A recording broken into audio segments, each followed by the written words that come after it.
मृतक को जीवालनहार, भूखे को देवत आधार।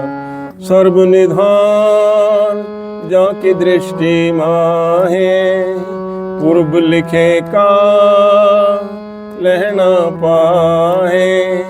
सब किछु तिसका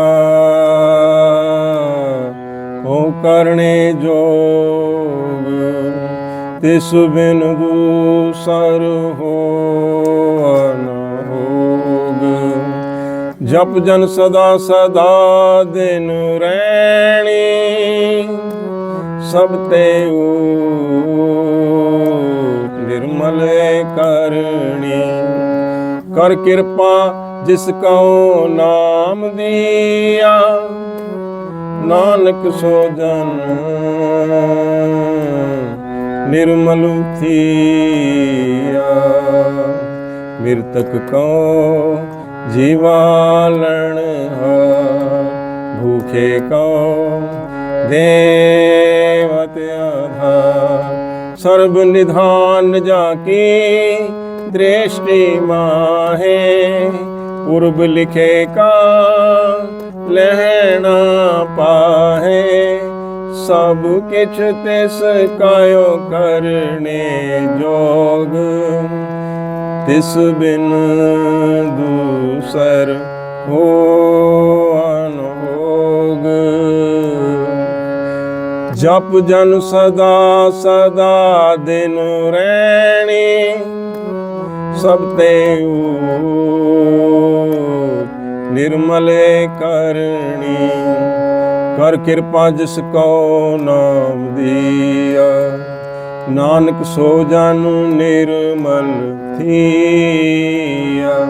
कर कृपा जिसको नाम दिया, नानक सो जन निर्मल थिया। वाहिगुरु जी का खालसा, वाहिगुरु जी की फतेह। गुरबाणी कीर्तन कथा की श्रृंखला में आपका स्वागत है। हरि जस गायन करते हुए, हरि नाम गुण गायन करते हुए गुरु जी उपदेश करते हैं। मृतक को जीवालनहार, भूखे को देवत आधार। ये हमारी मानवीय सोच है ना कि जन्म देने वाला तो प्रभु है, लेकिन मौत देने वाला क्या कोई और है? ऐसा नहीं है।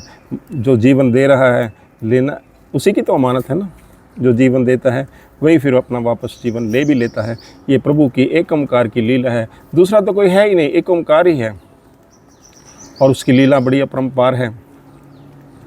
अगर तो चलते हुए श्वास है तब भी अपनी वस्तु अपना जीवन ले सकता है, और यदि ना चाहे तो जिसको मृत घोषित कर दिया जाए ना, तो उसमें भी प्राण फूंक दे। मृतक को जीवालनहार, भूखे को देवत आधार। अब कुपोषण का शिकार होते हैं ना, पर फिर भी ऐसी कला बरता देता है, प्रभु के आश्रय संतोष में वो भी तंदुरुस्त जीवन व्यतीत करते हैं। ये प्रभु की लीला है। जो खा पी रहे हैं वे भी रोगी हो जाएं, और प्रभु की इच्छा हो तो जिन्हें कुपोषण है, जिन्हें भूख है, उनको भी आसरा प्रभु के नाम का मिलता रहे। सर्वनिधान जाकी दृष्टि माहे, पूर्व लिखे का लेना पाए। एक ओंकार वाहिगुरु के अंदर ही सारे निधान है, सारे खजाने हैं। लेकिन हमें मिलता वही है जो हमारे पूर्व कर्मों का लिखा हुआ है। सब किछ तिसका हो करने जोग, तिस बिन दूसर हो न होग। कर्ता पुरुष तो एक ही है, कोई और करने वाला तो है नहीं और ना कभी होगा। जैसे जन्म देने वाला वह है, तो मारने वाला कोई और नहीं है, वो भी वही है, कर्ता पुरुष ही है। और वैसे जो मौत है ना, वो सिर्फ द्वैत भाव को आती है। जो जिसका स्मरण, जो एक ओंकार के साथ जो आत्मा विलीन हो जाती है ना, तो वो तो ये जन्म मरण के चक्र से बाहर हो जाती है। वो आत्मा तो अमर हो जाती है, वैसे भी अमर हो जाती है। और एक ओंकार की सोझी भी गुरु देते हैं। तो इस लिहाज से भी अगर हम देखें तो जो गुरु हमें एक ओंकार के साथ जोड़ते हैं, हमें एक ओंकार का बोध कराते हैं, तो हमें प्रेरित करते हैं हम एक ओंकार का स्मरण करें, तो वो आत्मा तो वैसे भी परमात्मा में विलीन हो जाती है और जन्म मरण से मुक्त हो जाती है। तो परंतु करने वाला, जीवन देने वाला, भूख देने वाला, अगर भोजन देने वाला परमात्मा है तो भाई भूख देने वाला भी परमात्मा है। और भूखे रख कर भी अगर तंदुरुस्त रखे तो ये भी प्रभु की एक ओंकार वाहिगुरु की लीला है। तिस बिंदु सर हो न हो, कर्ता पुरुष एक ही है, कोई और नहीं, एक ओंकार वाहिगुरु है। जब जन सदा सदा दिन रहनी, सब ते ऊच निर्मले करनी। ऐ मेरे मन, दिन रात उस एक ओंकार प्रभु की आराधना करो। ये करनी सबसे ऊंच है, सबसे निर्मल है। अब हम दुनियावी लोग सोचेंगे कि जपना भी कोई काम है, बिल्कुल है। ऐसे तो अगर हम कहें कि अगर हमको कहीं जाना है, अगर हम नक्शा देखेंगे, क्या वह भी काम है? क्यों नहीं। अगर नक्शा देखेंगे तो हमारी भटकना बचती है ना। कितना हमारी ताकत जो ज़ाया होनी थी, जो हमारा समा ज़ाया होना था, वो बचता है। इसी तरह से प्रभु नाम के सिमरण से कोटों जन्म जो हम आत्मा को भटकना था, उससे हमारी मुक्ति होती है। तो ये तो सबसे ऊंचा काम है बल्कि, और सबसे निर्मल काम यही है। बाकी सभी कामों में तो मैल होती है ना। कर कृपा जिसको नाम दिया, नानक सो जन निर्मल थिया।